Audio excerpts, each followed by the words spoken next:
नमस्कार मैत्रिणींनो, आज आपण इथे नाचणीचं पीठ म्हणजे नागलीचं पीठ घेतलं आहे कपभर आणि छोटा कप आपण इथे रवा घेतलेला आहे.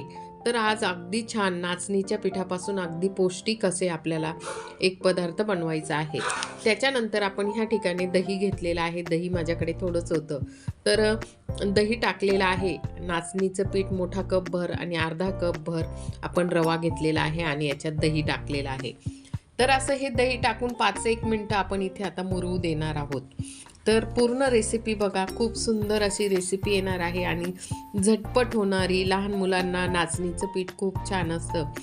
तर दहीचं जे हे होतं त्याच्यातच मी थोडं पाणी घेतलेलं आहे, तेवढंच पाणी टाकून तर इथे असं 5-1 मिनटं असं बाजूला भिजून ठेवणार आहोत. तोपर्यंत इकडे मेथीची भाजी घेतली होती.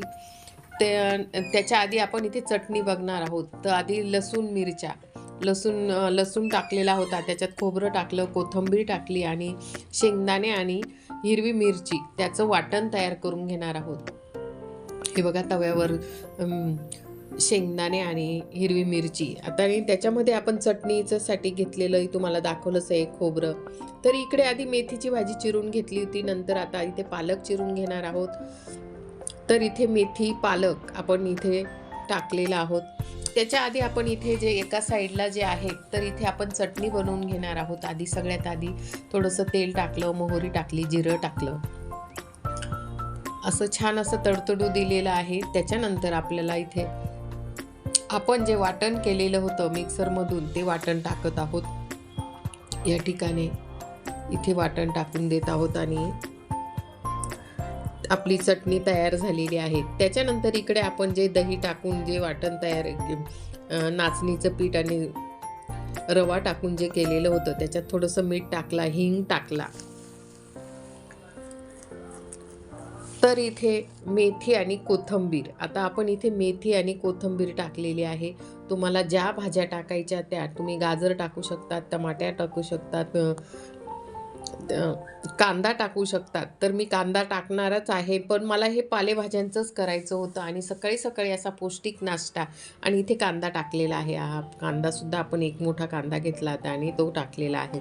तर इथे पूर्ण पालेभाज्याच टाकलेल्या आहेत मी. तुम्हाला त्याच्यात टोमॅटो, गाजर, काकडी जर असं काही टाकायचं असेल तर ते सुद्धा तुम्ही टाकू शकतात. आणि मुलं हे जेणेकरून मुलं हे खात नाही असे, तर अशा पद्धतीने जर करून टाकलं तुम्ही तर मुलांच्या हे जे आहे पालेभाज्या तर अशा मुलांच्या आवडीने खातील. तर असं झटपट असं आपण आता हे काय तयार करणार आहोत बघा.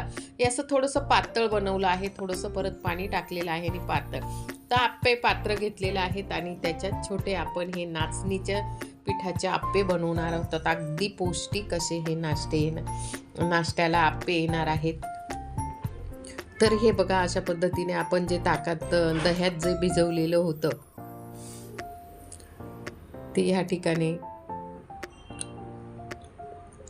टाकलेलं आहे आणि छान असे आप्पे तयार करून घेणार आहोत.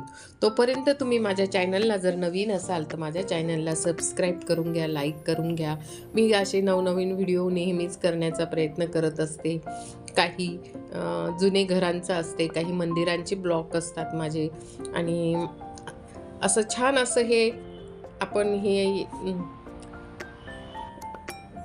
आप्पे करून घेणार आहोत नाचणीच्या पिठाचे आणि रव्याचे. अगदी पौष्टिक आणि चविष्ट असे हे नाचणीचे आणि रव्याचे आणि पालेभाजी टाकलेली आहे. तुम्ही लहान मुलांना सकाळी सकाळी असे नाचणीचे आप्पे खूप सुंदर आणि स्वादिष्ट चव लागली. अगदी छान असे टम्म असे फुगले आहेत बघा, किती छान झालेले आहेत. तर आपण इथे हे कमी तेलात असतात आणि म्हणजे मोठ्यांना सुद्धा खायला अगदी छान असतात. याच्यात आपण कोणत्याही प्रकारचा सोडा वगैरे वापरलेला नाही आहे, इनो वापरले नाही, आपण फक्त याच्यात दही वापरलेलं आहे. अशा प्रकारे आपण इथे हे नाचणीच्या पिठाचे, नाचणी आणि रवा याचे तर आप्पे तयार केलेले आहेत छान असे. आणि हे बघा अशा पद्धतीने आपण इथे हे लगे उलटे करून घेतले आणि छान असे टम्म फुगलेले आहेत. त्याच्याबरोबर तुम्हाला मी चटणी दाखवलेली आहे. नक्कीच तुम्हाला हा माझा व्हिडिओ आवडला असेल तर लाईक, सबस्क्राईब.